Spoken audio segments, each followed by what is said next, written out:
Maybe I should fix that. The sound of that. How's everybody doing today?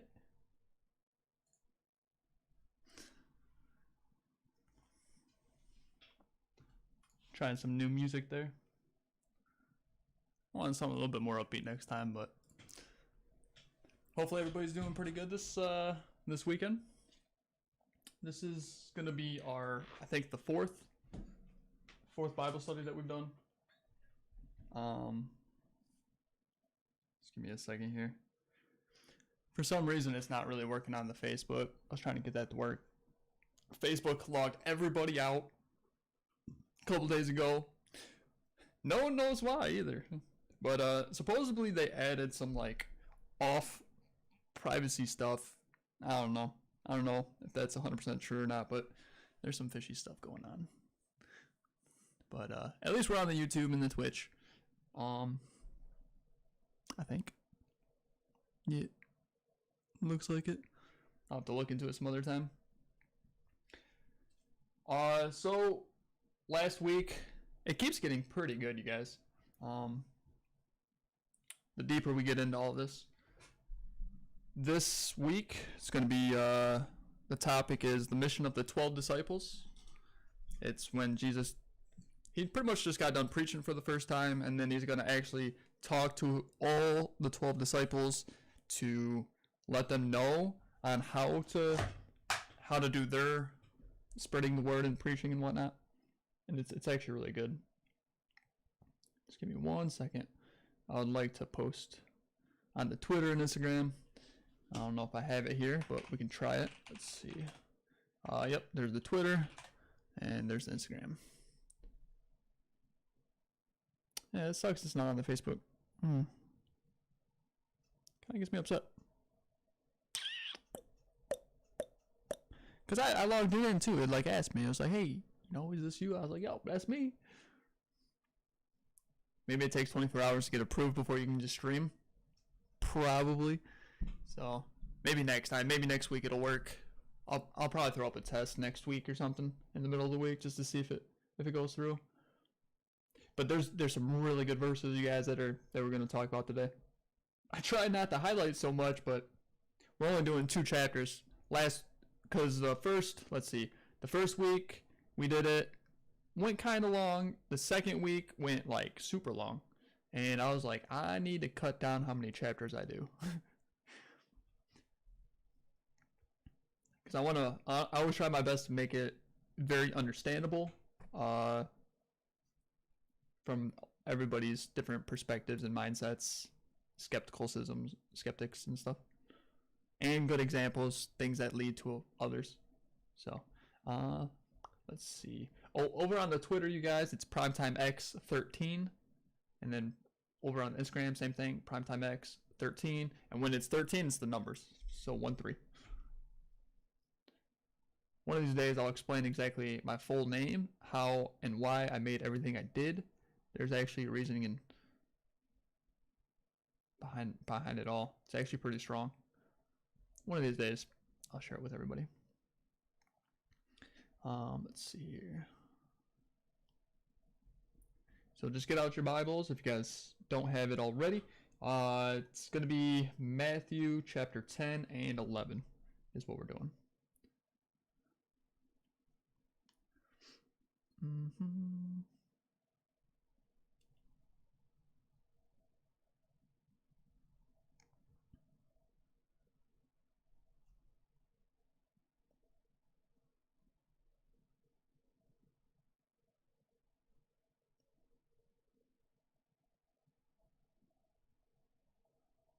Yeah. It's so good though. It really is. The more deeper you get into it, the more you read, the more you understand, and the more you kind of see like why things are the way they are. If that makes sense. It helps strengthen your faith, your belief, understanding God, understanding Jesus, understanding purposes, understanding life, which, I mean, people are trying to do on a daily basis still to this day. It's right here in front of us.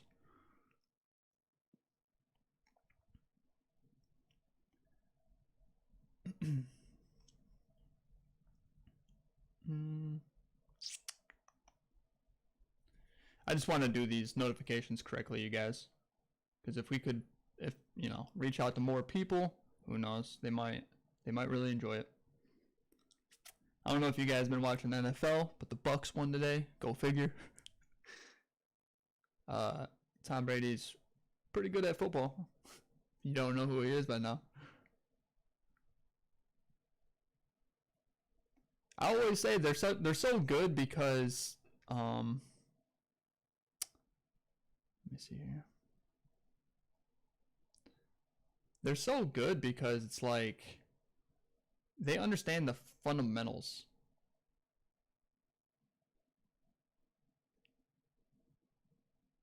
The fundamentals of football.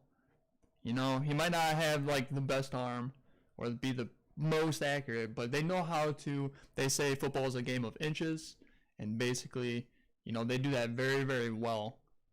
They know they have all 3 downs. They play their strengths, not their weaknesses. They work as a team. It's always been that way. And it's how they're able to win so much. A win's a win. It doesn't matter how pretty it is, right?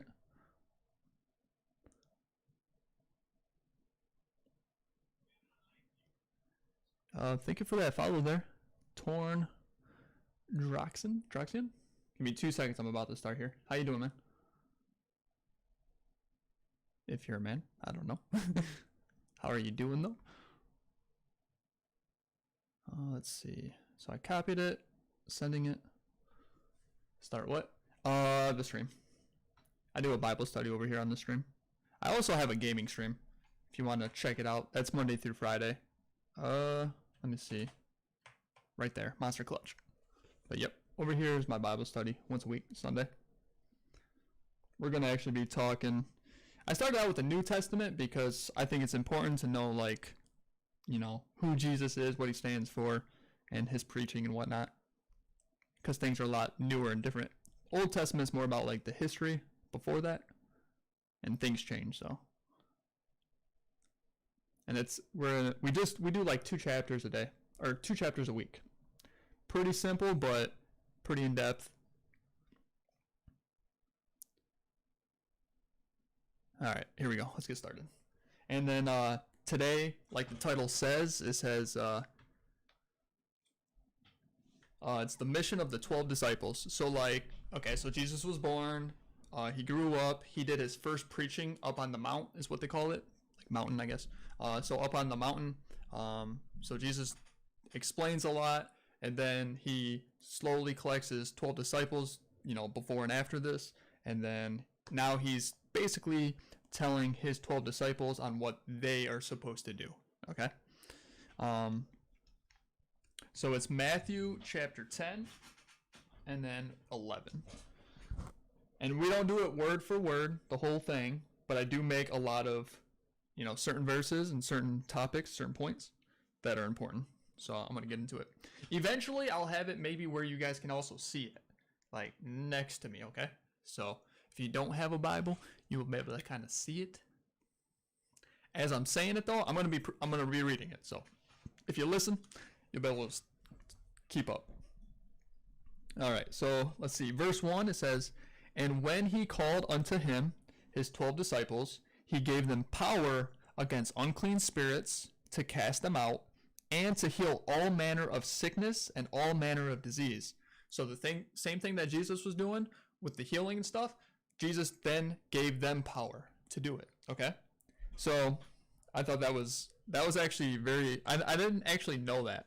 But he says he gave them power against unclean spirits to cast them out. So that just right there strictly proves that like possess or spirits, evil spirits can like they can consume people's souls, like their bodies, their minds, and they don't realize it after a while. Like, so what it does is it like slowly they get into certain things and it's evil, sinful. They don't realize it, and basically, you know, you always hear people say you have your inner demons. You know, you're fighting your demons. Even if you don't, even to non-believers, it's like a saying. That's what's so crazy, you guys, is like there's so many sayings. We talked about this, I think, first stream or second stream. This is number 4, by the way. But like there's so many sayings that people use, and like if you ask them, they'd be like, "Oh, I don't believe," but they say these things like, "Oh, I'm fighting my demons," or "I'll see you in hell," or you know, so there's hundreds. So it's just crazy that like these things exist outside of, you know, the real context. But it's like, so inner demons, you don't realize you're fighting them, but they will drag you down. They get, you know, it's the sins that we battle with. They're in our minds. You don't realize it, but like it saturates your mind. So like you tend to dwell upon it, or you think about it often. This was a pretty good example that I thought of. Okay, so like a lot of times we're taught certain ways, right? Like our childhood and whatnot. So if you don't know, if you're never taught or shown something, then you would never know it existed. So it wouldn't exist in your brain, in your mind, in your thoughts. Okay, so like, I'll give a stupid example. Let's say you never see. No, see, I don't want to make that example because people are gonna. It's not the best example. Um, the internet. The internet. Okay, not everybody has the internet. Okay, there are some people who are in poor countries that don't have phones or technology. They might be born in a tribe. Okay, they're born in a tribe. They live off the land. They don't know about phones and technology and internet. So they never could picture it or imagine it or think about it. But it does exist, but not to them. Okay?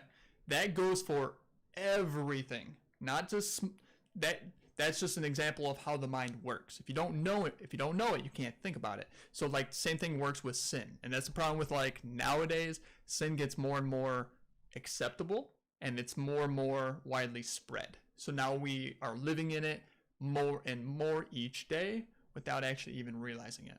So these sins and temptations attack our minds, demons attack our minds consistently, and they're pleasurable. So when you get into them, it's hard to get away from them. It's hard to break that habit. It becomes like a habit in a way.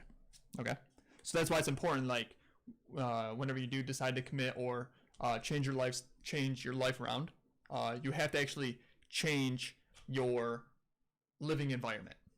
Okay, if you know you suffer from lust, when you see things, you have to ignore them or throw them away or whatever you got to do. Friends, if they're bad friends that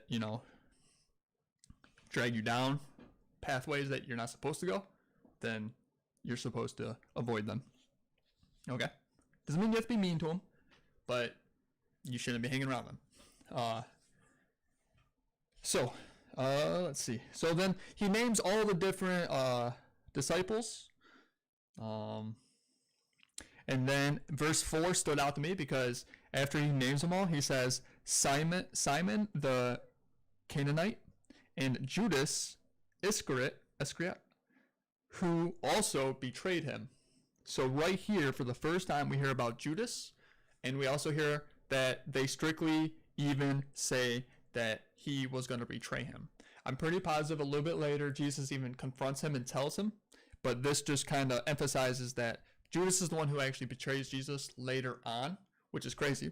It's one of his closest, it's one of his followers, right? So like the 12 people, like the closest people to Jesus besides his mom and his dad would have been, which is Mary and Joseph, but only for a short time because he left them, and then he had the 12 disciples, and that's when he did all his preachings and stuff. So technically the 12 disciples were the closest people to Jesus, and one of them suffered from greed, which is sin. Sin always attacks good. Good always, okay, good. The whole world is based off good versus evil, you guys. Everything. So you hear about, there's different cultures too that, talk about similarities of good and evil, even if it's not God and Satan, but like the yin and the yang, right? That's why there's a yin yang sign. It's balance, okay? There's good and there's evil. That's what this world that we live in is consisted of. It's not the way God intended in the beginning, but because of everything that happened with Lucifer and Satan thinking he was a hotshot, we got put into this mess. We got put into this test, okay? So that's where we are currently. And the cool thing in the Bible is, well, first in Old Testament, it talks about that a little bit, okay? So that kind of explains that. And then at the end in Revelations, which is supposed to be like the very end, far future, maybe not too far as we think nowadays, but supposed to be like the end times of everything, this test that we live in, this world, whatever. And God even says there will be a big earthquake that will shake this world before mankind was here. So I think that's technically maybe how. So there was something big before man, and that explains how dinosaurs died. I don't know exactly what he did to make it happen, but it did.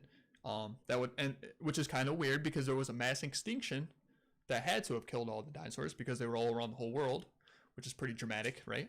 Because if we would have been here during that time, we would have all died too. But he even says he's going to make a new earth the way he intended. And I think that's so strong because that emphasizes the whole point of God's whole plan to begin with, which is like it helps relate to what we're here is not, it wasn't really his full plan. And God is not of evil, but Satan, you know, because of Satan and stuff, because he gave him the choice to like choose and all that stuff. And that's all God really wants. He actually wants us to choose to follow him. Like he gave the angels a choice, but he put them up in heaven anyways. And then he, you know, he's doing some work, came back, and then half of them wanted to leave or do something else, you know. They didn't want to obey or, you know, all that stuff. So it's really because Lucifer is really, really sneaky, really, really cunning. And he's getting more cunning every day, to be honest. The more you understand the Bible, God, good and evil, the more you see it on a daily basis. And the more and more some of these laws and rules and whatnot they kind of keep helping the side of evil, per se. Okay, so even Judas suffered from greed because there was a price. Anybody who suffers from the sin greed, okay, has a price, okay? People who don't suffer from greed, there is no price. I promise you. Like, you could not bribe me to do something that I know is wrong. Doesn't matter how much money you're going to try to pay me. So it's like, but the person has to technically find God, accept God, and have a pure good heart, right? Because if there's a pure good heart, then sin doesn't affect you. Like, it doesn't, you rebel it. You don't, as long as you're 100% with God in that moment. Because as soon as you do accept sin, then you're slipping, and then anything can happen. But when you're strong and you're 100% with God, there is nothing that can tempt you. You have a stronger will, you have a stronger faith, so you're less likely to get bribed or something like that. Okay? So, we're going to go down to chapter 10, verse 8. It says, we'll do 7. He says, let's see. This is verse 5. These 12 disciples sent forth and commanded them, saying, Go into the Gentiles and unto any city of the Samaritans, enter ye not, but go rather to the lost sheep of the house of Israel, and ye go preach, saying, The kingdom of heaven is at hand. Heal the sick, cleanse the lepers, raise the dead, cast out the devils. Freely you have received, so freely you shall give. Okay? So he wants them to find a lost sheep. That's kind of like why, like he always talks about shepherds, you know, you're a shepherd of men, fishermen of men. You're gathering people who are just lost, like a sheep. Think of there's a pack of sheep. They always get lost. That's why they have the dogs. The dogs help keep them together and direct them. Same thing. That's what the shepherds used to do, and it's, you know, they probably had dogs too with them to help them out as well. But they had to continuously make sure that sheep would not strand away. Plus, there's always wolves that are always trying to attack them, take them out. And in this situation, a wolf would be like sin, for example. So it's just about, you know, making sure that they stay on the right pathway and help guide them. But you'll see more here in a second exactly how he wants them to do it. But he said, I gave you all this power to be able to do all that crazy, amazing things. So I want you to do it. He said, provide neither gold nor silver nor brass in your purses, nor scrip for your journey, neither 2 coats, neither shoes, nor yet staves, for the workman is worthy of his meats. This is verse 10. I'm going to read. All right, so he's just saying that a lot of times travelers used to have like 2 pairs of shoes or 2 coats, 2 staves in case one broke. He didn't want none of that. He said, you only need one of everything. just go and preach, because he knows that God will handle and help them along the way, so they don't have to prepare in case something goes wrong, right? Because it doesn't matter, and God will provide always. Remember last week or the week before, it says, seek God and all things will be provided unto you. Okay? So Jesus is saying, you don't need to, you're going away, but you don't have to worry.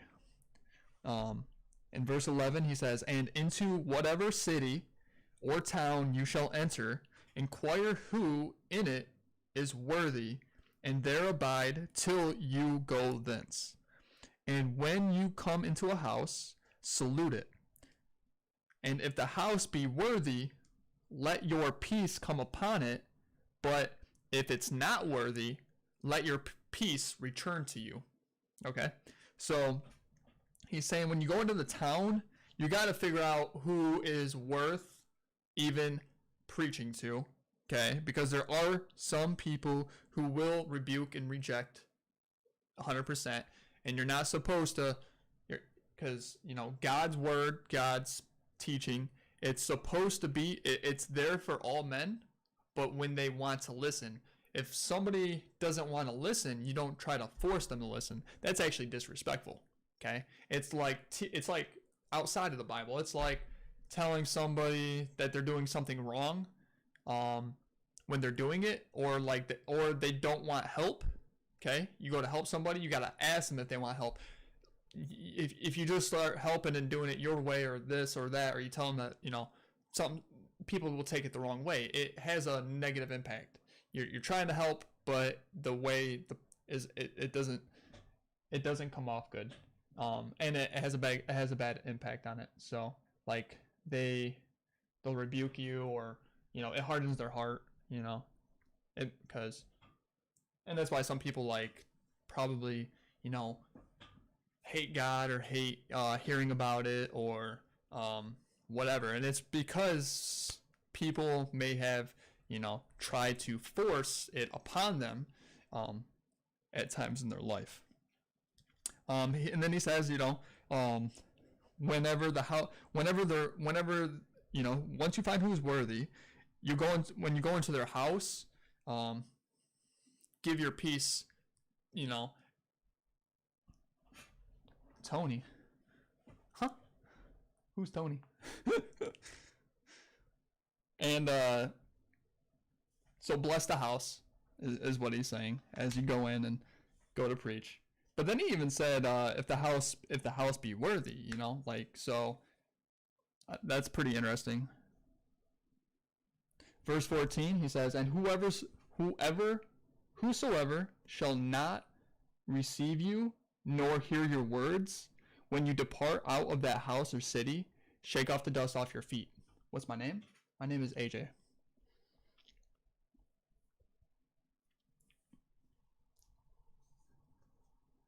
I must look like somebody named Tony that you know, right? All right, so he even says, like I kind of emphasize, people who are not willing to receive your word, he says just depart from them, okay? Don't force it, depart. And then just shake it off, Obviously shake it off, don't let it bother you. Just keep moving forward, okay? And I heard this saying on Facebook, is like, if you're looking forward, then the shadows will be behind you. If the light is in front of you and you're walking forward, the shadows will always fall behind you, okay? So always just keep moving forward. Don't look, dwell upon, it's more of like a motivational thing. It's like forward progress. Always focus on what's in front of you, never what's behind you. Okay, I think we can all relate to that. Verse 15, it says, verily I say unto you, it shall be more tolerable for the land of Sodom and Gomorrah, in the day of judgment, than for that city. Okay, in Sodom and Gomorrah,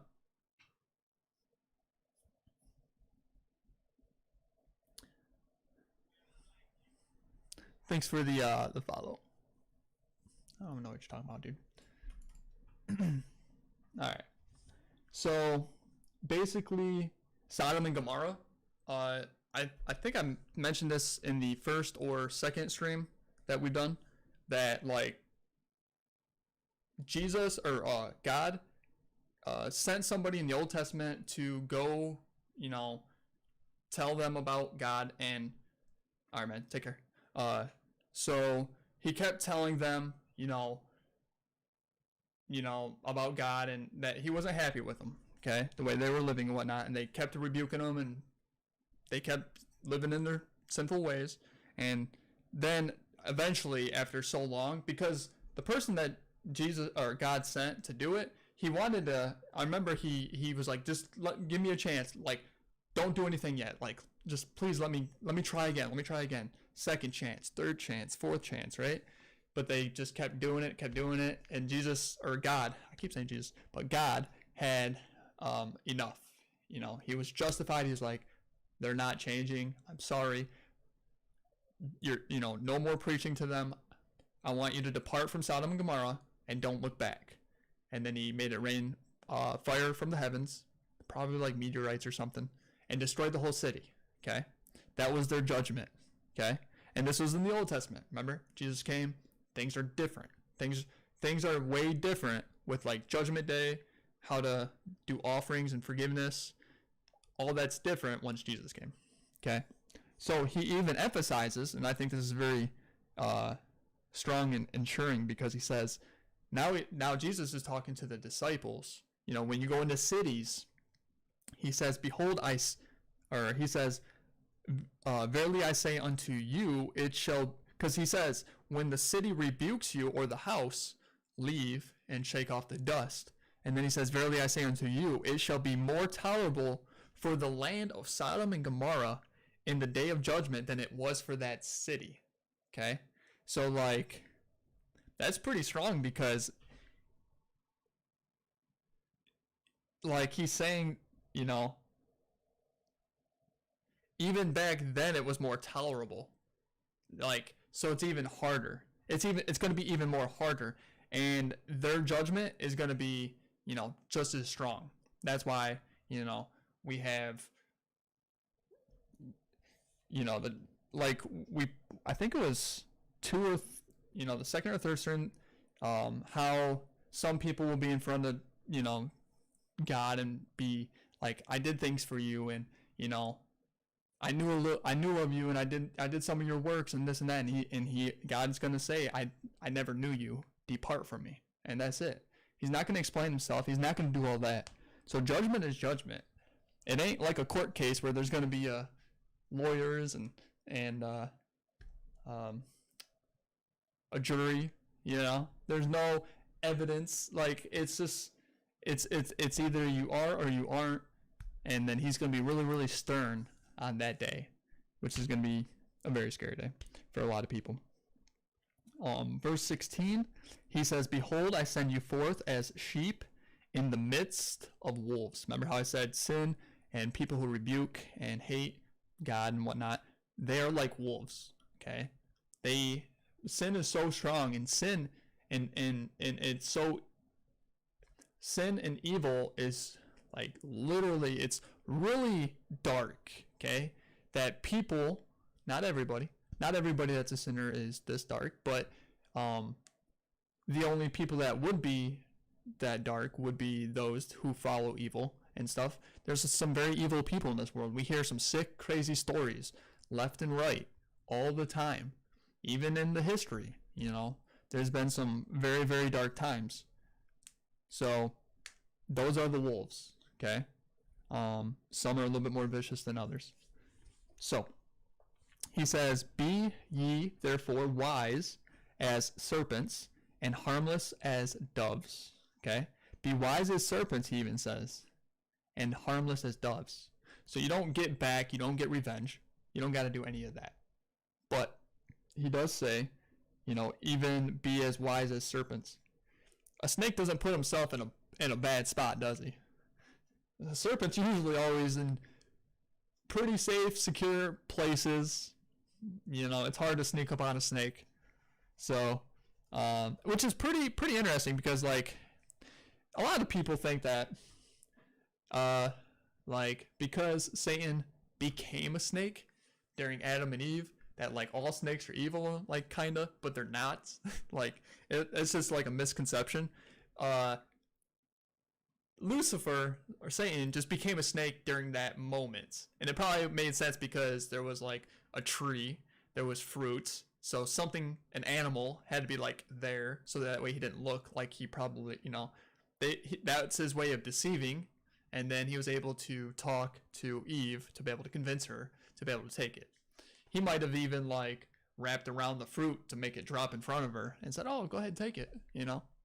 Who knows the actual like the literal like steps of what actually happened, but he just turned into a snake at that time. You got to think, when God put Lucifer here, he gave him as much power as, he says, you have as much power as God, but not more. You are the God of this earth. This is your kingdom.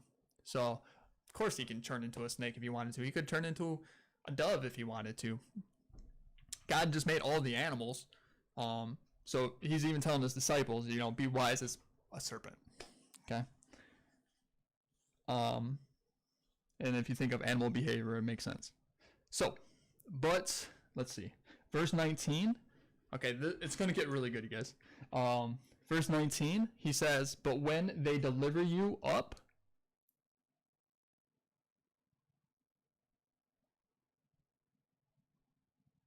let's see. All right, I'm going to actually read 17, 18. I'm just going to keep reading. 17. But beware of men, for they will deliver you up to the councils, and they will scourge you in their synagogues. And ye shall be brought before governors and kings for my sake, for a testimony against them and the Gentiles. Verse 19. But when they deliver you up, take no thought how or what you shall speak, for it shall be given to you in the same hour what you shall speak. For it is not ye that speak, but the Spirit, your Father, which speaketh in you. Amen. So he's saying you don't have to think about what you're going to preach. He's saying that people will be attacking you. People will be for his name's sake, right? So because of Jesus, it's the words that they're saying they just cannot stand. So they feel like they have to attack it. Instead of ignoring it, instead of just going their own way, which they could, people will go to extreme measures, which they do in the future here. So he's just warning them, like, know what you're getting into, but at the same time, let the Holy Spirit guide you. You don't have to plan on what you're going to preach or say to these people. The Holy Spirit is what guides you. You speak what it tells you. Verse 21, "And the brother shall deliver up the brother to death, and the father the child, and the children shall rise up against their parents, and cause them to be put to death. And ye shall be hated of all men for my name's sake, but he that endureth to the end shall be saved." He's strongly emphasizing what he kind of talked about, but he says, "Ye shall be hated of all men." So majority of mankind, okay? Because men, of all men, those are people who are just the human beings that happen to be of this world. Because when you get saved, you're children of God. It's totally different. You're not of men. You're not of the men. You're not just a human being that's here anymore. Because it's deeper than that. It's your soul. It's life beyond this.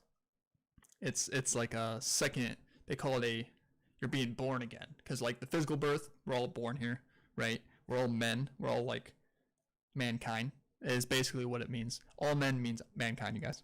For my name's sake. So you're going to be hated by mankind because of God and Jesus, right? But then he assures them, and I think this is so good. He says, "But he that endureth to the end shall be saved." And remember, it's whenever you're following God and stuff, he even says until the end. So like people do slip, people do fall short sometimes, and that's okay. But recognizing it and getting back, like if you're trying to learn how to ride a horse, you fall off the saddle. What do they say? Get back on that saddle, right? You're never gonna be able to learn something. Everybody rode a bicycle, but we all fell off a bicycle once, right? What are you gonna do? Give up? Never learn how to ride a bike? And like for example, Judas was so close to God, or to Jesus, and he was even given powers to be able to do things that he was not, but yet he still suffered from greed and he still ended up falling short. Maybe not, maybe he asked for forgiveness later, and God's a merciful God, so if he was actually truly sorry for what he did, but he couldn't take it back because once he put Jesus in the wrong hands, there's nothing he could really do. But it was really Jesus' purpose. Like it had to be done. Like everything has a purpose. Everything we might not understand it, or we definitely might not understand it, or like if we were God, we would do things differently. But once you actually realize and like the more you realize the Bible and understand it, then the more technically it makes more sense. Like because before you actually have the knowledge, you might be like, oh, dude, he could have done things way different. He could have stopped that. He could have done this. He could have preached more. There's so much, but there's meaning and reason behind it. You just don't really understand it or know it at the time. So that's why it's important to keep reading the Bible. You'll understand more of the whole concept and stuff. So verse 24.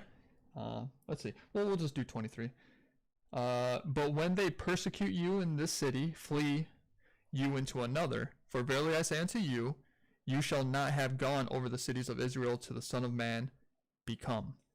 The disciple is not about his master, nor the servant. Oh, wait. The disciple is not above his master, nor the servant above his Lord. It is enough for the disciple that he be as his master and the servant as his Lord. Okay? So Jesus was just following exactly whatever God really wanted him to do. So God stands for all good and love, but no man could ever purely do exactly what God wanted. But it's because we're born into a wicked world. So it makes sense. But Jesus was the first one to actually live exactly how God would want us to live. Okay? That doesn't mean we have to be like, obviously this is like older times. So they were, things are different, obviously now, than what they were then. But to be pure in heart and to live any kind of sinful way, like Jesus was the perfect example. Okay? But it even says that because he would have been like Jesus is the disciples' masters, right? Disciple is teacher, okay?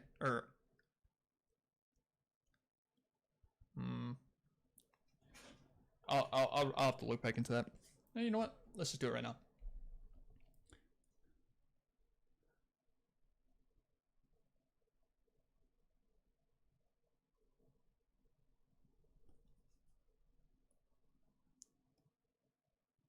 Okay. The definition of disciple is a follower or student of a teacher. Okay, that's what I thought. So the disciples are the students. The master would be Jesus, and he's the servant of the Lord, okay, of God. Now I want you to understand this for a quick second, because God is a spirit, right? That's why he can be everywhere at the same time. He works through people, okay? He can be everywhere at once. It's so hard for us to understand, but he can know everything. He can be everywhere at once, but so can the devil here on earth. So that's why it's like so crazy once you actually fully understand good and evil. And that's why it's like an ongoing battle everywhere, constantly, and different topics, different categories, different situations. But there's always a good and evil that's always battling, okay? Once you understand, that's usually why there's like two sides to a lot of things. So he says in verse 24, the disciple, the student, is not above his master. So he's not no better than Jesus. I want you to understand this because this is pretty strong. He's not above him, right? Because even the servants is not above his Lord. Okay? So you can be as good, but you're not. And then verse 25, it is enough for the disciple, it is enough for the student that he be as his master and the servant as his Lord. It's like we're always trying to be as good as, okay? Be as good as, and then that's how close. So we're a lot closer to God than we think, okay? When it comes to, like, he's the most powerful, obviously. You can't be above him, ever. A lot of times people want to be like, they want to be God of their own. They try to control their whole life, okay? You're not God. You can't be above God, okay? But you can be as good as. So we strive as students to be as good as what Jesus was. And we all fall short because sin is that powerful. So we try our best to match that, okay? That's our role model. That's what we look up to. So we strive for it, but we fall slightly short. But we have to, that's what we have to try to be, okay? And because that's what Jesus did. Jesus was trying to be as pure and as good as God, okay? So if we do it perfect, we are really close to one another. There is no leeway. The only thing that drops us further away would be sin, okay? And then technically, if you're too short, then judgment is too strong, and then God just will not accept. Remember, we talked about it last week, I think, but this life is a test, and we have to get 100% on it. So that's why earlier he even said, what did he say?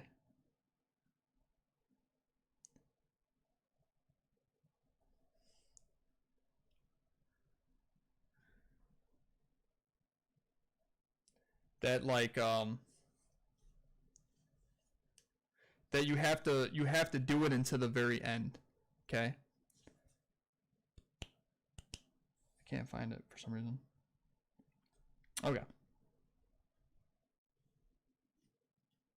Oh, he that endureth to the end shall be saved, okay?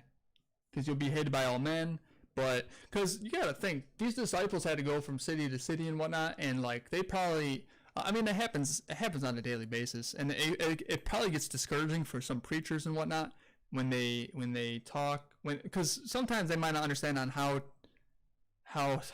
human behavior works and whatnot. So like they mean well and they're trying their best, but you know they come off as, their love and their care comes off as a little bit forceful, and if somebody's not wanting to hear it, then then you know it can't. A lot of times people don't just like walk away, so that it creates like a bad atmosphere and tension and harden their heart on top of that. So they might say mean things, or you know, say hurtful things or hateful things. Usually it's hateful things. And I see that, dude. I've had so many experiences with people where when people are mean or like hateful, when they don't like you, it could be about a topic, it doesn't even matter. But if you make a point, or if you call them out on it, like maybe their behavior or whatnot, and you speak truth, they will instantly start to name call you. They'll call you something that you're not even, like, clearly you are not, but they will throw negative, bad words and names at you. So they're name calling you, they're trying to be a bully. But they're doing it because through hate. They hate you, so the topic, whatever the disagreement is, or the topic or whatever conversation is about, as soon as truth is being told and you don't stand for it, kind of, and so as soon as that happens, they instantly go down to being a bully and name calling, for no reason, but it's because they already had hate towards you, in a way, okay? their hearts are evil. Their hearts are corrupt. Like it's just sin inside and evil inside their heart. Okay, so it really comes out shortly after. So I can see that it's like it's got to be rough for some.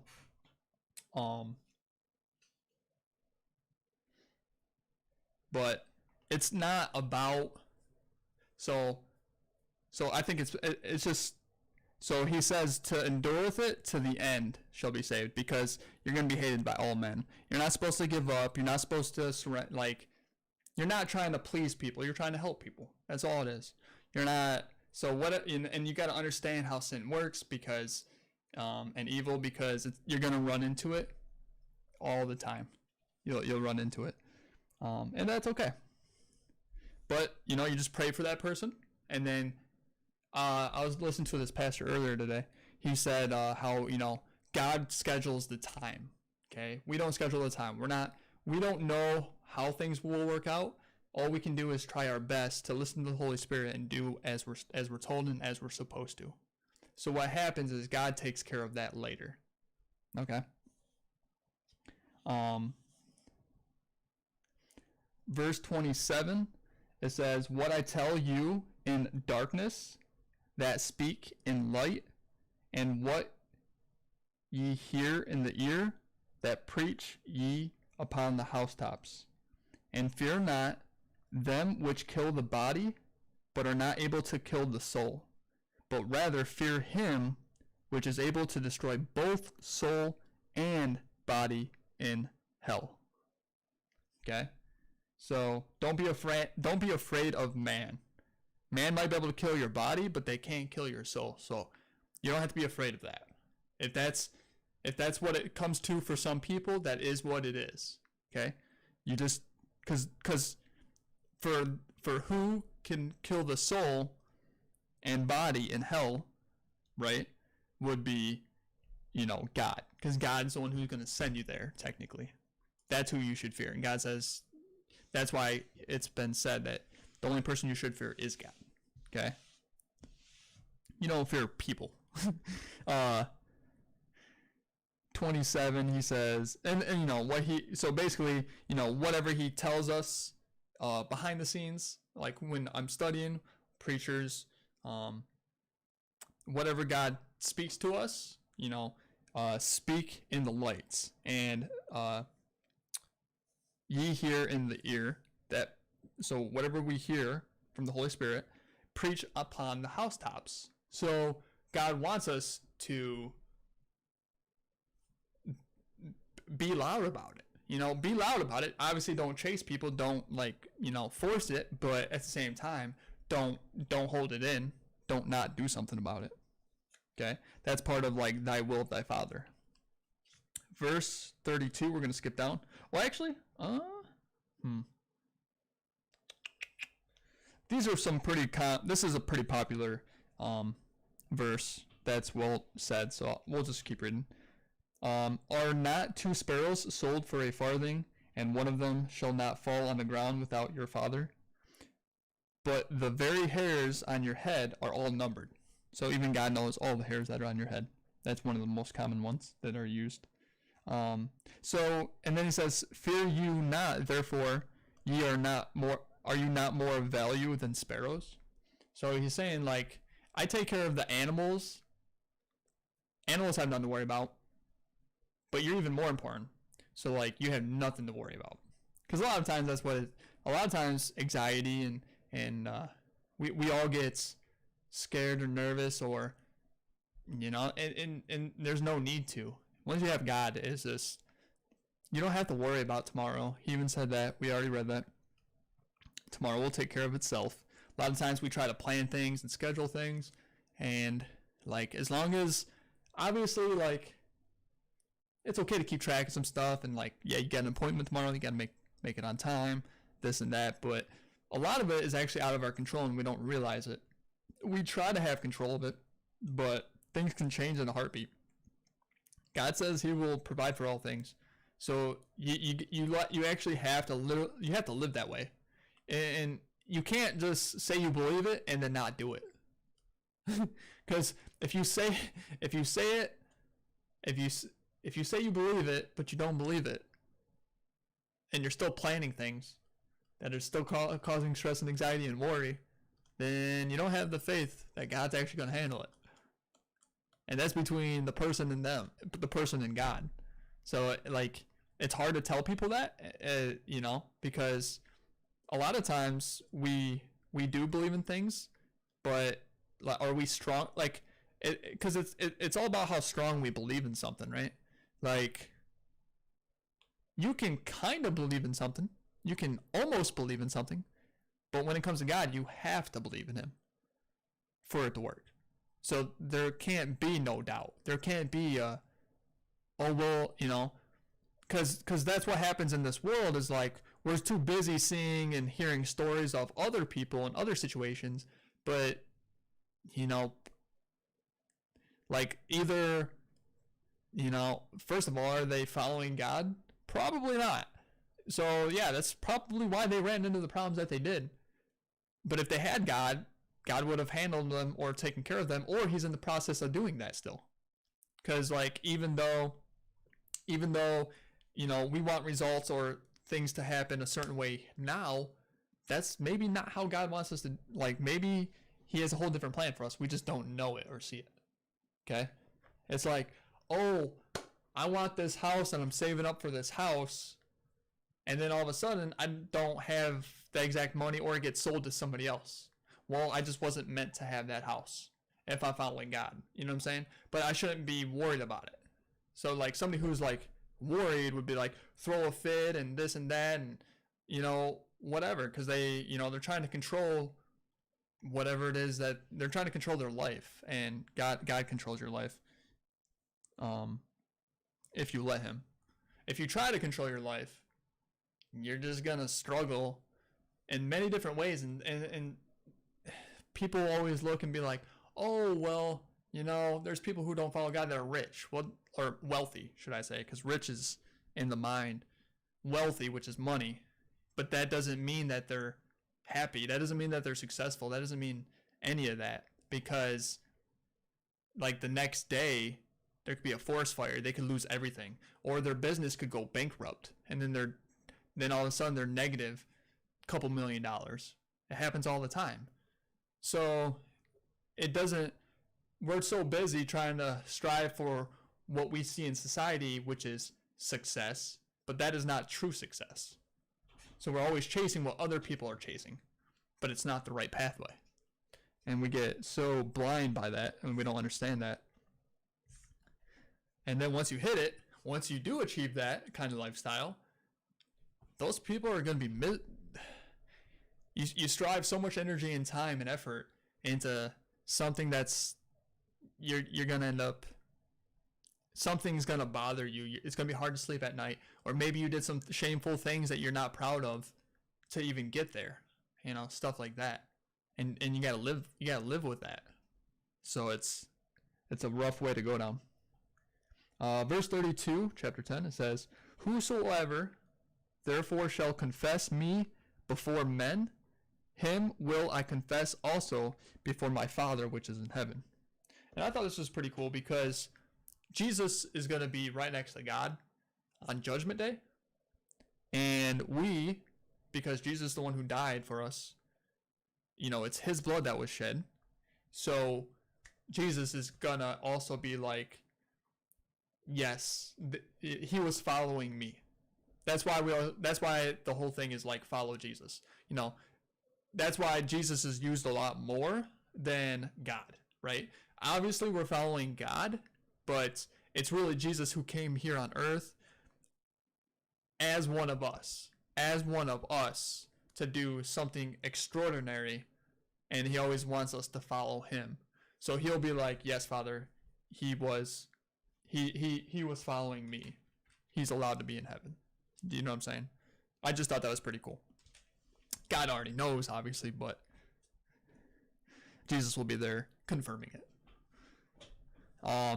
Verse 33, but whosoever shall deny me before men, him will I also deny before my Father which is in heaven. Okay? So remember that. And that's why I mean you got to be 100%. You know, if somebody were to try to end your life and say, "Hey, do you believe in God?" If you deny him, you're doomed. Like, you have to be willing. You have to be willing to give up everything for him, 100%. 34. This is pretty good, you guys. This gets really good. Here we go. The next 6 verses. All right. Think not that I am come to send peace on earth. Okay? Think not that I came to send peace on earth. I came not to send peace, but a sword. Remember I said, is good versus evil? There's an ongoing battle that's happening. Okay? Jesus came not to send peace on earth, because there is no peace on earth when there's sin on earth. Okay? There will only be peace on earth once the devil and everything is done and thrown away. Then there can be peace. But as long as Satan still exists, which will happen all the way to the end time, that's why God's going to create a new earth, he says, with peace. Okay? So God knows that there's an ongoing battle. Things are getting a little bit misinterpreted. People are doing things differently. He sends Jesus to fight back, re-clarify, have a new way, a new system to fight back evil, to fight back the chance for souls to be saved and to go to God's side. Okay? Because that's all God really wants, is us to choose him, obey him fully, 100% in our hearts. And those are the only ones that are going to get accepted. Verse 35. For I am come to set a man at variance against his father, and the daughter against his mother, and the daughter-in-law against her mother-in-law. Okay? Variance means difference.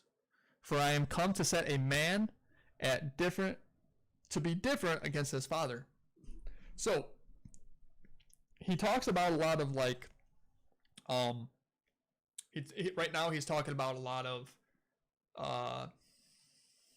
like relationships, family relationships, because we will be taught different, okay, than it's not about what we're taught, you guys. It's not about, because that's really how it goes though. When it comes to psychology and human behavior, is we're taught a certain way. So what happens is we tend to do as our parents, okay? Because that's what we see. That's what we're taught. That's all we know. So and a lot of times we look up to them. So we always are, spitting image of them. You hear the apple doesn't fall too far from the tree. And God is saying he came to set people difference, okay? Because you're not here put on earth to live as your parents. That's not your purpose here on earth. Because you could have the most crappiest parent that we all can agree that person is not supposed to be like that parent, right? But that's all they know, and that's what they become in a way. So it's important. Jesus is here because it's all about what's on the inside. It's all about the heart. It's all about choosing. It's all about choosing to do good and not evil, because that bad person is full of evil, okay? That's why. So we look at it as a bad person. Well, so Jesus came to help people not be bad in a way, okay? But really it's good and evil. But if you don't believe or whatever, it's bad. We can all agree that person's bad, right? But it's evil is what it is. So Jesus is saying that he came, you're gonna be different. That's okay. It's gonna happen. You're supposed to be. Unless the whole family is following God, which would be, that'd be amazing. But that's very rare. That a whole family would be. 36, because you have to be 100%, remember? 36. And the man's foes shall be they of his own household. Foes meaning enemy. So everything I'm just saying, it reclarifies it. So men, right? All like mankind who don't follow Jesus will hate Jesus. So there will be people even that are your foes shall be be they of his own household. So like when you decide to follow Jesus, you are no longer following sin, and you're supposed to hate sin. So your lifestyle will change. Your behavior will change. The things you say and the things you stand for and the things you don't want in your life will change. And people in your own household will become your enemies because of it. It will create tension. Jesus came not for peace, but with a sword. Remember, it's just good versus evil. That's all it is. But it's two people. It's two people, and there's evil in one heart, depending on the level. Okay? Some people have it a little bit. Some people have a lot. But some people have just a couple sins. Some people have a lot, suffer from a lot more. You know? It depends on how corrupt they are. You know, how strong their demons are inside. Verse 37. He that loveth father or mother more than me, and this is Jesus speaking, okay? He that loveth his father or mother more than me is not worthy of me. He that loveth his son or daughter more than me is not worthy of me. And he that taketh not his cross and followeth after me is not worthy of me. Jesus was 100% saying, a lot of people talk about the grace of God and he's all merciful and stuff, but he is to a point, because he allows us to ask for forgiveness more than once if we truly mean it while we're still alive here on this earth. Okay? And he made it a lot easier than he did in the past. In the past, you had to do offerings and this and that. Well, now, things are a lot different and better. Purple Punchy, thanks for the follow. So he says, like, you can't, and we all love somebody in our family, I'm sure. Or if you have your own kid, you love your kid to death. And people would say that. Your spouse, your mom, your father, you would give up your life for them. You would take a bullet for them. These are sayings. These are like the way people feel. But if you wouldn't do that for God and Jesus, then you're not worthy. So you have to love Jesus, I would say technically more. Because if it's just as equal, you're kind of playing a fine line. Because that means that like you better love both of them to the max. But if you love everything that Jesus and God stands for, you will love your mother and father right there, right below them. It'll be really close, but it'll be right below them. And that's okay. So you have to be willing to have that same type of love for him, or you're not worthy. And he even says, and he that taketh not his cross. Okay? A cross was only for crucifixion, you guys. It was only to be nailed up. The Romans did it. You know, when they took over a nation. I was watching the Roman history thing. It's on Netflix. And they like posted up along the whole pathway, like the whole pathway to Rome. They had enemy soldiers on crosses every so many feet. I think there was like hundreds to thousands of people dying, but like out in the open, starving to death, getting eaten by crows and ravens and stuff. Like it's a harsh way to die. It's like probably one of the worst ways to die. That's what the cross that's what the cross is, and they put Jesus up on it. So that's what it becomes and signifies, is all men will hate him and crucify him, whether it be with words or actual actions, right? But that's how they feel about it. They want to put an end to it, okay? That's how strong and evil it is. So we have to be willing and pick up that cross as we go. You got to have that kind of mindset that it's like, it is what it is. But you know that this here on earth is just temporary. God says that the life here on earth, there's a verse in here, I don't know where it's at. There's the time here on earth is like that of a grain of sand. Okay? So if you imagine how much sand there is on this earth, one little grain of sand is like the hundred years you might live, and that's if you're lucky. That's why, when people pass away 60, 70, 80, maybe like 70, 80 years, that's a long life, I feel like. So technically, that, like, I hope I live that long. Here, at least, But I know for a fact that it's nothing compared to what actually is. Because I used to all be about time. Like, I don't got enough time. I gotta keep going. I gotta do this. Gotta do that. I was trying to be I'm trying to have control of my own life and be my own God and, have my own plans and my own pathways, my own direction, this and that. But once you have him, you realize you have unlimited time. All right.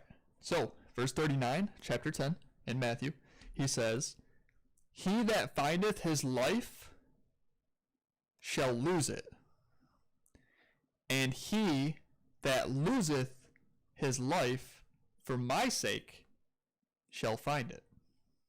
It's pretty strong, you guys. He that findeth his life shall lose it.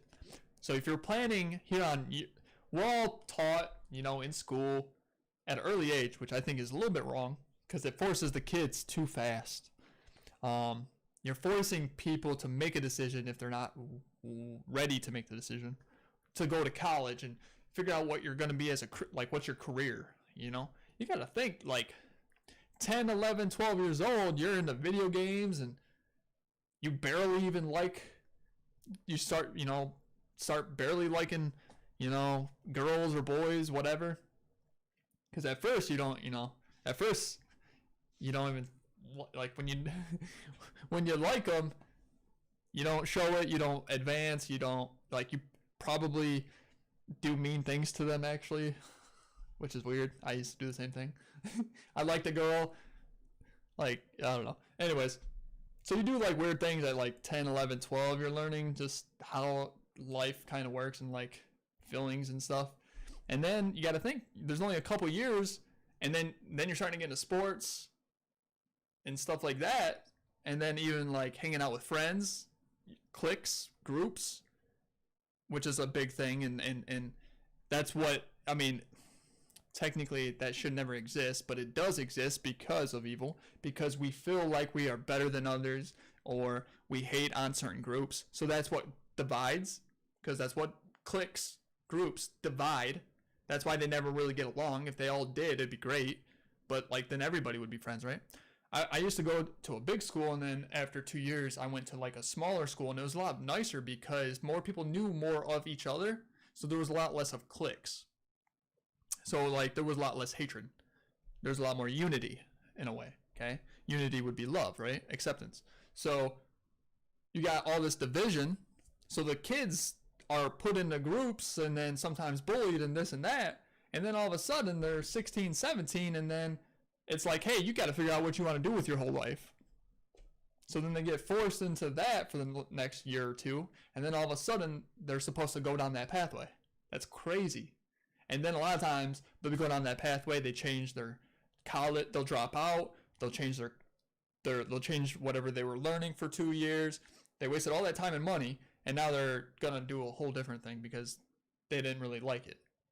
But they never had a choice to really figure it out or look into it deep because of the whole process of how we teach students nowadays. And I'm not for that. I think it's too fast. But that kind of mindset, we're always trying to strive to find our life here on earth, what we're going to become, how we're going to live, what kind of family you want to have, how big, and this and that, right? So we're all focused on that. If we're all focused on that, he says, "He that findeth his life shall lose it." Okay? You will lose it. "And he that loseth his life for my sake, for Jesus, shall find it." Okay? Because this life is not life. This is really just more of a test. This is temporary life. Okay? This ain't actually life, you guys. This ain't the meaning of life at all. This is what we consider life, but technically it's this life here involving sin that we're surrounded by and tempted by. Greatly. Not just a little bit, but greatly. So this is like not the correct version of what life is supposed to be or what God wanted it to be. Okay? Just realize that. So we're trying to make by in the sinful world that we live in. That's what he means by this. Verse 14, or not 14, 40. He that receiveth you receiveth me. And he that receiveth me receiveth him that sent me. Okay? He's just re-clarifying. Okay? Well, because he's talking to the disciples, right? So when people receive what they're preaching, what they're saying, and they want to actually commit, and with their hearts, they're receiving Jesus, and then they're receiving God, because he says, "He that receiveth me receiveth him that sent me," which God sent Jesus. Okay?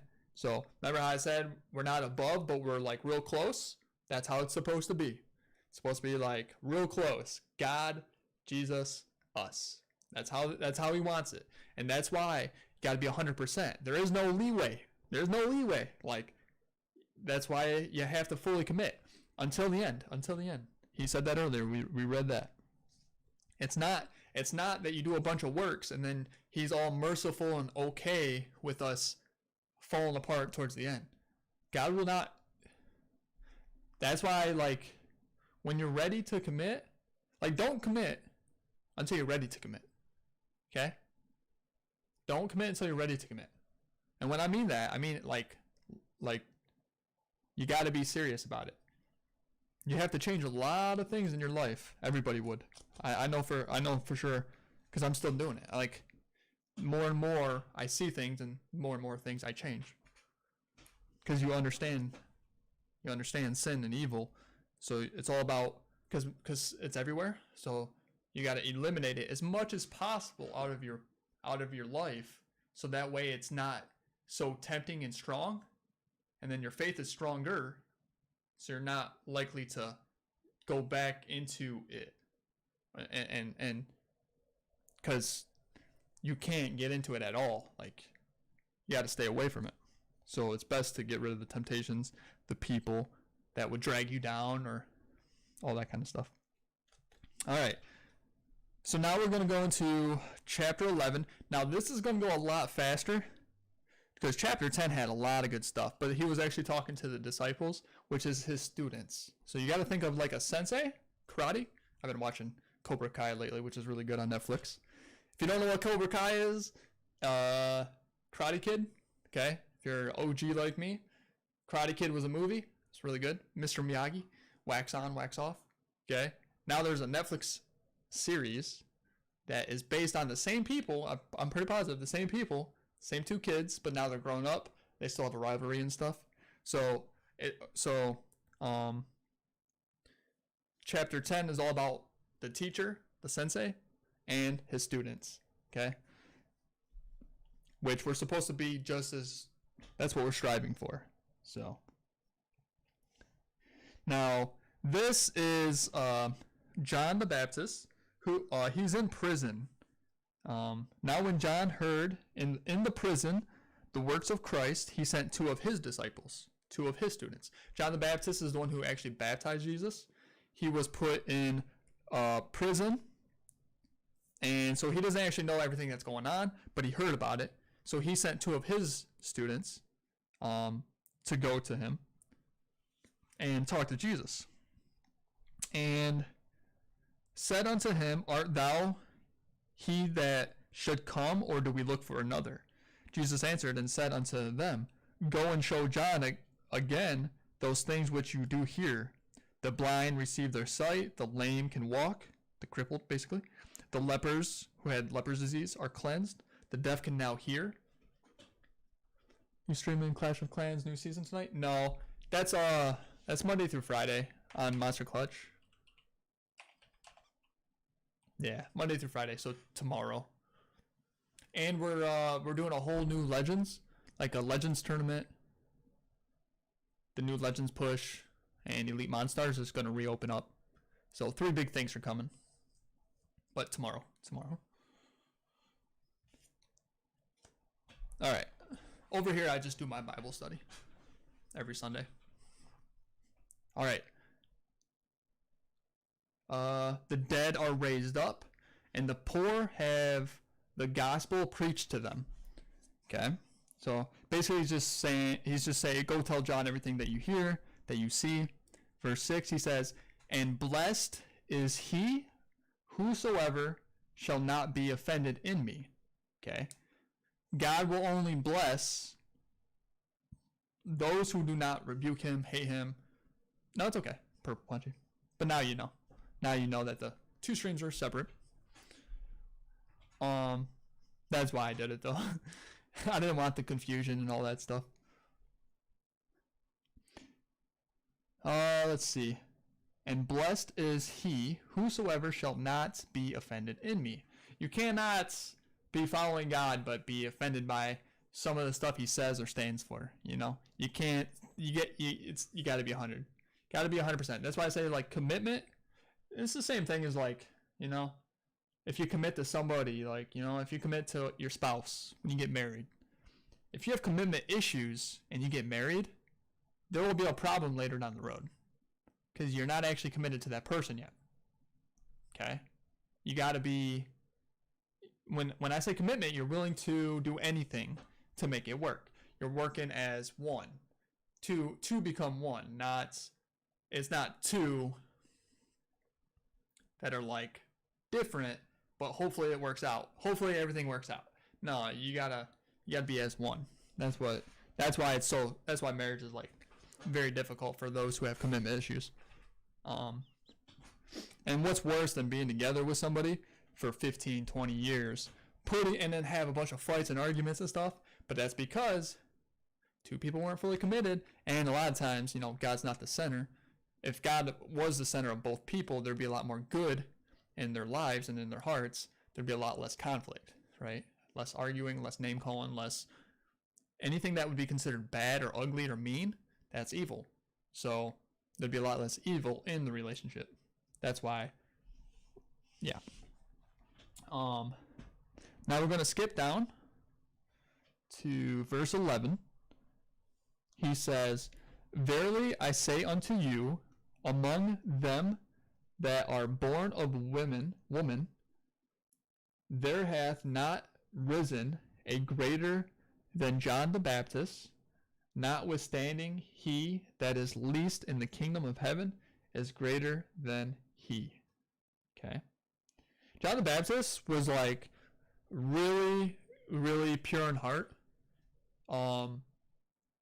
In the time when Jesus was born, and that's probably why Jesus went to him to get baptized. Okay, because you got to think like, why did he go to him?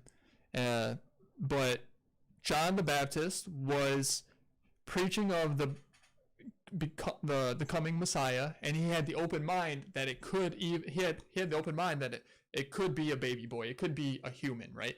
Because a lot of the Pharisees, the rabbis, they couldn't accept the fact that God would come down in human form, like send his own son in human form, because they worship God, so God is greater than them, so they expected like something like not normal, like paranormal. They expected something like that because they knew God said that the coming Messiah would come, because in the Old Testament, towards the end, I believe, God kept saying that he was going to send a Messiah, like somebody, or something, like he was coming. So when Jesus came and said, I am the Messiah, they said that that's blasphemy. They said like, you're lying. That's not true.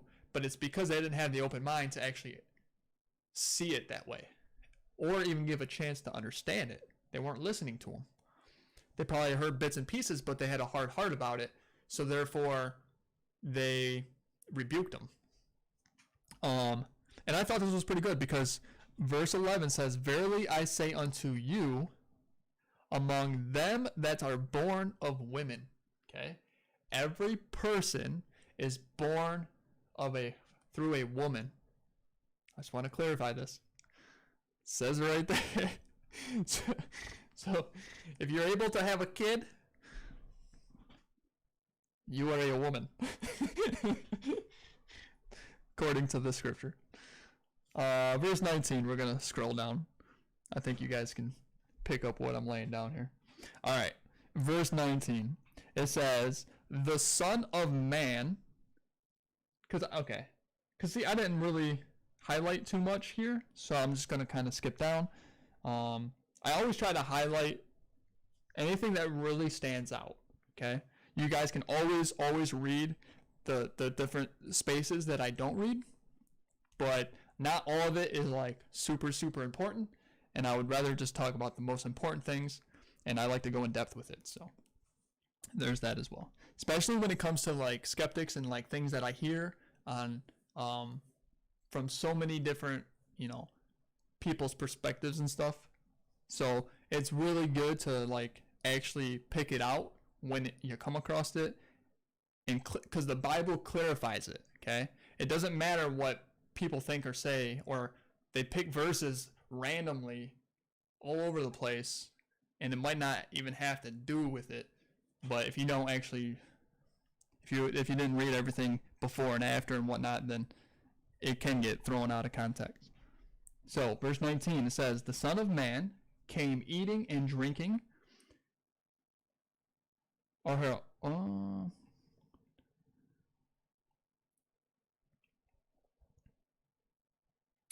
the Son of Man, which is Jesus, capital S, came eating and drinking, and they say, behold, a man gluttonous. Okay, gluttony is a sin. That's like when you indulge in food. You love food a lot. So behold, a man of gluttonous, and a winebibber, a friend of a publican, which was Matthew. Matthew was a publican, tax collector, and sinners. Okay, but wisdom is justified of her children. Okay, so they're saying he's still talking. I think he's still talking to the to John the Baptist's two disciples, and he's telling them like that's what people are gonna say. That's what the rabbis are gonna say. That's what the Pharisees are gonna say, and those people are closer to God. Like those are people who are closer to God who actually believe in God, but they still fall short. And then there's like way more people that are just like non-believers at this time. You got the Romans and all these other people, right? So even these people will be saying all these bad, negative things about Jesus, but they don't understand or see his actual purpose. It's like half truths. It's like the news media sometimes. There was this one post which was really good I saw, where it's like a lion has a cub in her mouth. We all know cats will carry their young inside their mouth, up trees and whatnot. So as the cub is in their mouth, you can see that it's not vicious. She's just carrying it. But from this side, that's what it looks like. But from this side, it looks like the whole head is in her mouth and she's eating them. It's the same picture, but a different view. Okay? It's called perspective. So a lot of times we tend to not know the full stories, or we're told half truths or half stories. That's why a lot of times when I have people or issues, I always get like the full detail, and I ask certain questions to kind of get both perspectives, or to understand on maybe where the misinformation perspective is, and that usually dictates on why there's such a big issue, because it's not supposed to be that big of an issue, but it became a big issue, and a lot of time it's just misunderstanding, because people aren't like that evil, but it becomes crazy like that. So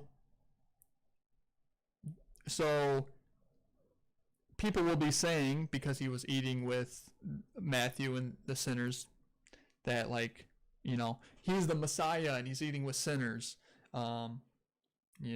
publicans and winebibber, like, and gluttonous, right? So because he's eating a good meal with them, oh, that's gluttony. He's, so people make up stories, is what he's saying. And I thought it was pretty interesting because it said Weinbiber. This is the first time I've ever heard that word. And when you look it up, it's somebody who has, it says, a habitual drinker of alcohol. Habitual.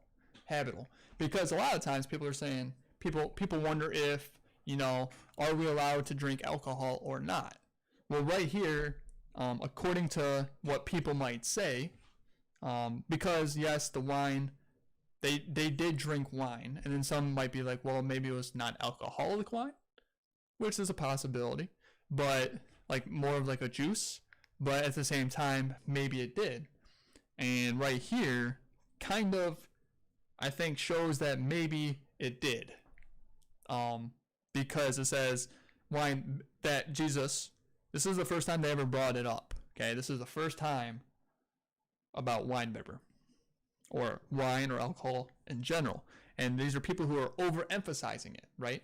So, just like, behold a man of gluttonous. Yes, he's eating food, but he wasn't indulging in it. Yes, he was drinking wine, but he's not a habitual drinker, okay? I do think that you have to be careful with it, though, because there's a point where it can mess with your conscience. You mess with your conscience, you can't hear the Holy Spirit and it won't direct you, or you kind of put it off to the side and you're more likely to fall into your sinful, pleasurable habits, bad habits. And then as soon as you slip once, that's it. So that's why it's probably best to stay away from it in general. But so this is like the first thing that we came across, and I'm sure and I hope that we come across more so we can have a better understanding about it. But I think that was pretty good. All right. Now, it says, the judgment of the unrepentant. This is verse 20, and then there's like a little caption that I'm going to read. And we're almost done here, so we're going to wrap it up here soon. But it says, then began he to upbraid the cities, wherein most of his mighty works were done, because they repented not. And then this reclarifies what we just read. It says, miracles aren't enough. Surprisingly, seeing supernatural miracles didn't lead people to repent and follow Jesus' teaching. Which you almost think it would, because people want to see to believe, and if somebody's doing something crazy, and they're telling you how and why and what, it's like you would almost believe it, but like people still wasn't. Which is crazy. If you're making people who can't walk, if you're making people have that lepers, and then the lepers disappear, and there's just so much. It's like, it's crazy that somebody could be doing miracles in front of their own eyes, and yet they still cannot believe. The people that he was healing and stuff, they believed, because he would even say, your faith. We already read it. It was like, he said stuff like, your heart is pure, your faith is strong, your sins are forgiven, so I will do it. And then he did. Throughout his ministry, Jesus showed annoyance with crowds who flocked to see a popular leader do something supernatural. He wanted from them not to applause, but commitment. Gradually, he relied more and more on parables, which private he would explain to his disciples, which kind of makes sense. So he did draw a crowd through his miracles, because if somebody's all of a sudden, okay, so you got to think, if somebody just says that they're the Messiah, the only people that are going to come see him are people who probably believe already that the Messiah is coming, or, maybe they just want to take a quick peek to see who he is, and they see he's like a normal man. They're like, oh, no. Then they might just walk away. So like, it did help him get noticed and draw attention. And then he's doing miracles, which brought more eyes and ears. People wanted to come see just miracles happen. But that's not the reason why he's doing miracles. He's not doing miracles because that's not like, he didn't get put down here on earth just to heal everybody that's sick and make everybody that's blind see. That wasn't his purpose. But his purpose was to explain about the kingdom of heaven and the new process of how we're supposed to live and get repentance, and also fix any kind of misinterpretations of like the way God was trying to explain on how to live, and then how it got misinterpreted certain things, because there was more than 10 commandments that Moses got. I think it was like 613. There was 613 commandments of the land and like stuff. So like God tried to make it so it's like, here's like all the different issues, and this is kind of like what you're supposed to do and not do. But we tend to take out like the 10, and then it's like out throughout so many years it gets misinterpreted, misleaded, you know, the half truths kind of thing. So it's like a huge mess. And God was probably getting frustrated with mankind, and because we always tend to mess it up. But then you also got to think there's sin always. So the devil's always messing with anything he can through mankind that can dictate or mess up God's plan, right? That's how he works. So it's very important, like, and good thing God didn't like get too upset and just like wipe out the whole earth, because we wouldn't be here right now. So at least he didn't do that. He decided to give Jesus, send out him to do it right, and what comes out of his mouth is what is. There is no so anything from here on out is what it is. Like, it is, there is no more misinterpretation or any of that. So, and I can't believe that people could see the miracles and still wouldn't like believe. They just wanted to, that was something fascinating and no one ever saw it. So it's almost like for example, parts of Africa don't have like many doctors, and there's some villages, I saw this personally in a charity, where like they have like tumors and stuff, and like some of them are gonna die in a couple months. Well, there was like this, I talked about it in a different stream, but like the doctor came to help them.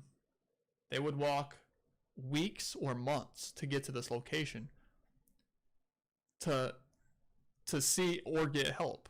So they heard about it, right? That's just like people heard about Jesus, and then then in their eyes it's a miracle that they're getting fixed.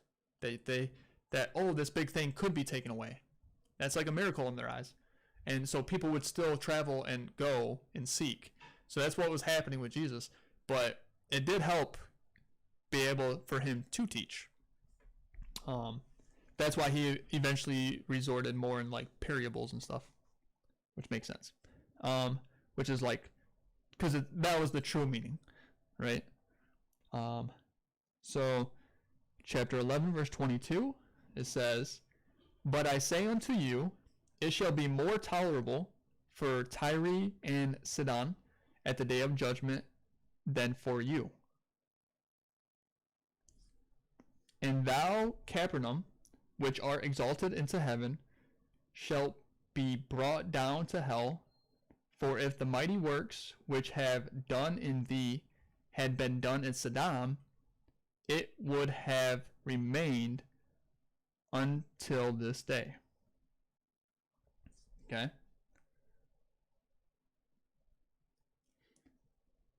Just like earlier. Here, let's read verse 21. Let's go back just one verse before all that. It says, "Woe unto thee, Chorazin! Woe unto thee, Bethsaida! For it the mighty works which were done in you had been done in Tyre and Sidon, they would have repented long ago in sackcloth and ashes." Oh, okay. So all these miracles that Jesus was doing, he was saying, if I would have done these, if these miracles would have been done in the Old Testament, in these older cities that they tried to preach and, tell about God, a lot of people would have repented long ago in sackcloth and ashes. But I say unto you, it shall be more tolerable for Tyre and Sidon at the day of judgment than it was for you. So God is being even more stricter. He's showing us more, right? He's showing us more miracles and more power. God is, which is not what he really wants to do, because faith is seeing without believing. He shouldn't have to do these things for us to believe. And he's saying, if I would have done these things a long time ago, those people would have been repenting left and right. But, and then he even says the day of judgment is going to be even harder for us because there's even more evidence. So, like, that's why maybe judgment back then is different. He kind of says it all the time. He says it all the time. And the day of judgment than for you. Okay? So God's judgment on different eras has been different. But I can promise you it's been more stricter as it goes on. We have more proof. We have a lot more evidence and proof. So for like, you have to be 100% by now. Like, but it's okay that it is that way. It's just understanding that you should really at least understand the Bible, know as much knowledge as possible before you make your decision. It'd be crazy to make a decision on anything without actually knowing the knowledge. It's like believing that, science, talk about gravity. Two things fall at the same speed. Doesn't matter how much they weigh. So if I told you how gravity pulls things down and that there's mass and weight, and then you do the two things, well then all of a sudden you're like, oh no, that ain't right, So like you can't just, and then like what, all science is like, then you're gonna blow off that all science is wrong. No, there is a thing such as science. Now there's good science and bad science, but really it's not bad science. It's theories on how science may or may not work with too much lack of evidence. That's where it can get misleading. But science is real. Science is a thing. So like for you to just see one thing about science and then just be like, there's no such thing as science, but that's because you stopped your belief or thinking, or you stopped absorbing information, knowledge about that topic. So then now you have a belief about it without actually knowing. So it's best to that's why I'm doing this whole Bible study for myself and for others, because at least know everything before you make your decision. Because you got to think, this right here is worldwide. Everybody has one just about around the country, like around the whole world. And it's been written like so many different ways and like very, very similar, but it's been documented for thousands and thousands of years. So it's like, it's not just made up. Okay. It's not like one author, as of recent, decided to just put together a fairy tale book. It's not like that. So at least that's why I think it's at least smart to give it a try, to be able to absorb that knowledge. That way you can actually make your own choice, and then hopefully you make the right one. Because no one's going to just believe off of a little bit. If you do, that's crazy. But a lot of people are quick to rebuke it. So really they are choosing not to believe it. But it's a lot harder to believe in something that's something you weren't taught. Remember earlier we were talking about how Jesus even said, in the same household people will hate you. Your same enemies will be in the same household. And that's how it is. Like it's that crazy, you guys. But really it's just good and evil. But that's why Jesus said he didn't come for peace, to send peace. I came not to send peace, but a sword. Yin and yang, good versus evil. That's all it is. All right. Chapter 28. Now Jesus reveals the Father. You know what? It's only 5 verses. Let's just read them all. The last 3 are really good though, okay? It says, at that time Jesus answered and said, I thank thee, O Father, Lord of heaven and earth, because thou hast hid these things from the wise and the prudent, and has revealed them unto babes. I want to just emphasize one thing. And everything that happens and says and documented, it becomes more and more credible, you guys. I don't know if you guys can actually realize that. So like sometimes, Like if somebody were to be lying, for example, and this happens in like court cases and stuff, they get asked a similar same question but differently to see if their stories match up. Plus there's also witnesses, so then they ask them the same stories also to see if they match up, as well as the same person itself, right? So a cop will like ask the person a question about a crime if they think they're a suspect. Then they'll ask a bunch of other questions. Then they'll go back to the same question, or they'll ask it's the same question but different wording, okay? To see if they say anything different. If they say anything different, then they're somewhat lying about the truth, okay? Or they left something out, okay? This is how criminal justice works. It's psychology, it's the mindset, it's okay. So when things happen like this, I want to emphasize, Jesus is saying, okay, at this time, Jesus answered and said, I thank thee, O Father, Lord of heaven and earth. I just want to re-emphasize that. He is the Lord of heaven and earth, okay? He did make this earth, okay? Just like Jesus came to tell us about heaven, he's just re-clarifying that he made earth. So it's like, and somebody's documenting this, somebody's writing it down. So like when things are said and things are documented, it's like they weren't left out. It's like Jesus, because the Holy Spirit didn't forget to mention that God was the creator of earth as well. Does that make sense? So Jesus did say it. The person did document it. So it gives more credibility every single time, because that's just like that's like a little aspect, but this happens like tens of thousands of times in the Bible, and even in like this world where like archaeologists dig up parts of evidence that happened that the Bible said happened. So it just gives more credibility, and I love that. I love every single time I come across something like that. It helps with strengthening faith, because there's more truth in it, and there's not less. It's not like, oh well, oh he forgot, this was missed out or this was forgotten. There's just so much that is solid. It is concrete, It's not flaky or, I don't know the correct word to say, but I hope you guys understand what I'm saying. Verse 26, it says, even so, Father, for so it seemed good in thy sight, all things are delivered unto me, or my Father, and no man knoweth the Son but the Father, neither knoweth any man the Father save the Son, and he to whomsoever the Son will reveal him. Verse 28, it says, come unto me, all ye that labored are heavy laden, and I will give you rest. Take my yoke upon you, and learn of me, for I am meek and lowly in heart, and ye shall find rest unto your souls.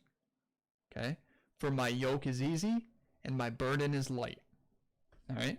Now, this is very, very good, because a little bit later when Jesus, when they talk about marriage, relationships in marriage, they talk about a yoke, okay? You should be of this same yoke.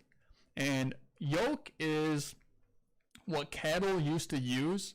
They probably still do today a little bit. But whenever there's two oxen pulling the same cargo, okay?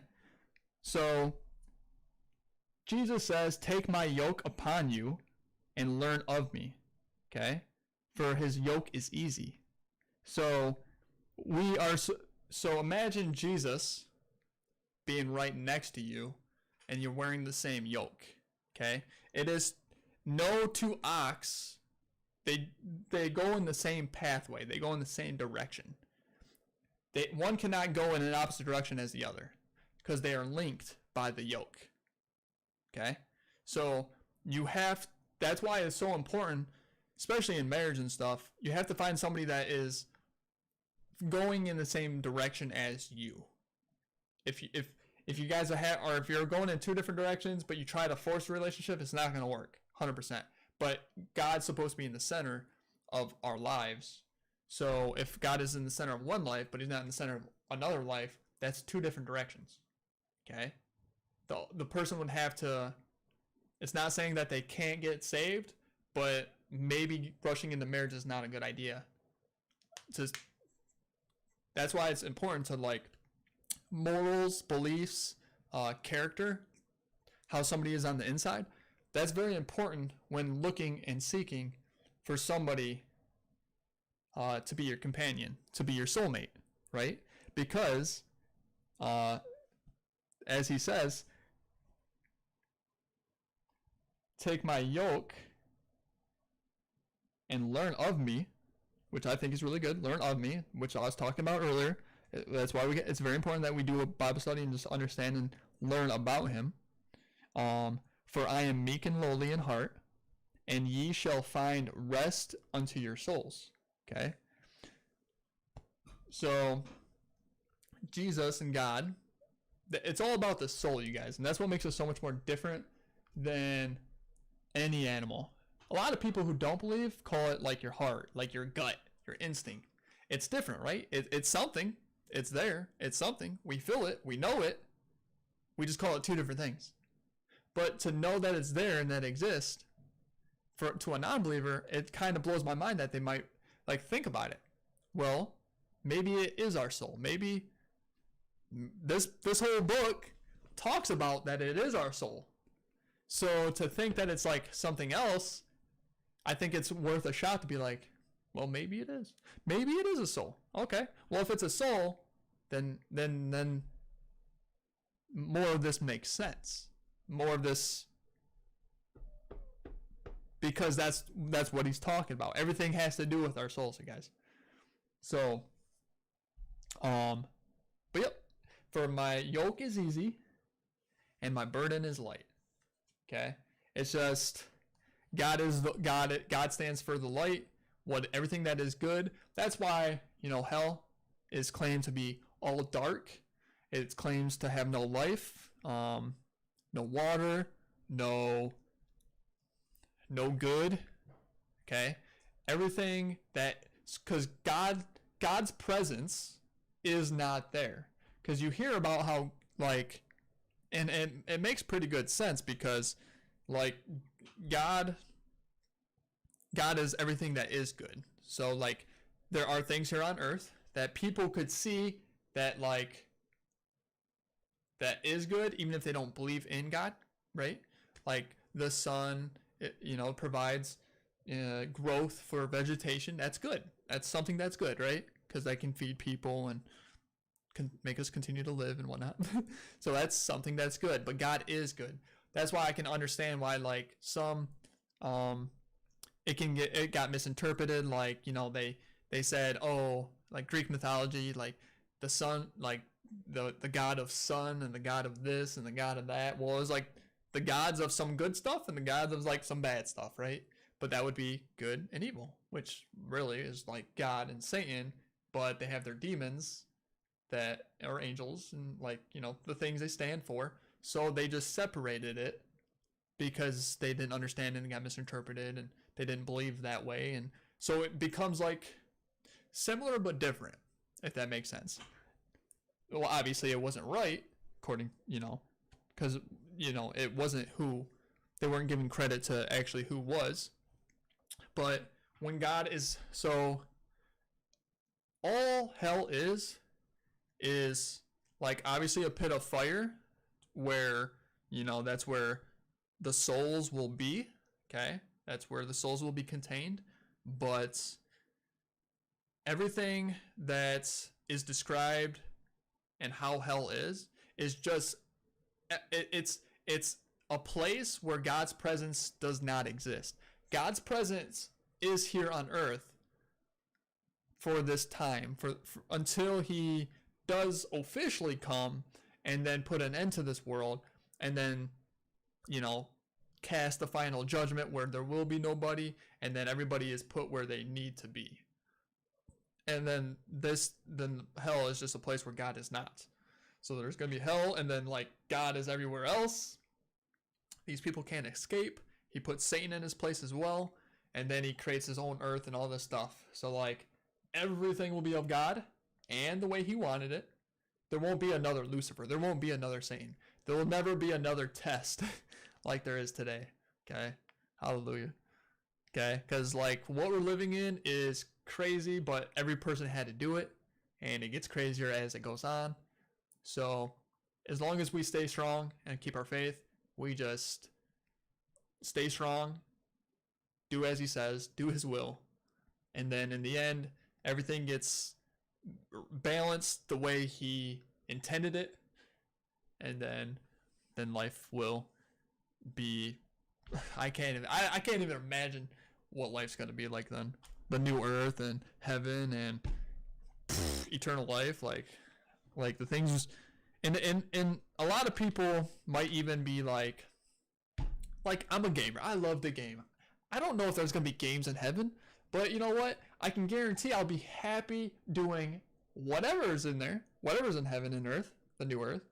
I know I'll be happy, and I probably won't even remember what games were. You know what I'm saying? My memory of this world will probably disappear, and or all the bad will get left out. So it's like I won't even know about it. But I know I'll be happy because like I know and experience God's blessings and how he makes me feel already, which is happiness. Okay, a lot of people think that you have to find a significant other for happiness, which is crazy to me, because to think that somebody in this world is holding on to your happiness until you find it is crazy, right? Because then if they leave or if you never find them, then you never experience happiness. No, that's crazy. God is happiness, like good. It is all good because happiness makes you happy and you're feeling good. That's what God is. All right. So anyways, that wraps it up for today. I really do gotta fix the whole Facebook thing. I don't know what's going on. But if you are watching this, if you are on Facebook or anything, I'll probably record it and then I'll probably try to post up a stream of it on Wednesday or something, so that way you guys can catch this on the Facebook as well. But other than that, you guys, appreciate it. Eventually, I'm going to get that the verses over there so you guys can kind of follow along a little bit better. I think that'll help keep people's attention and they can follow along. So it'd be good to see it as well. But all right, take care. Much love. Stay safe. God bless. Always.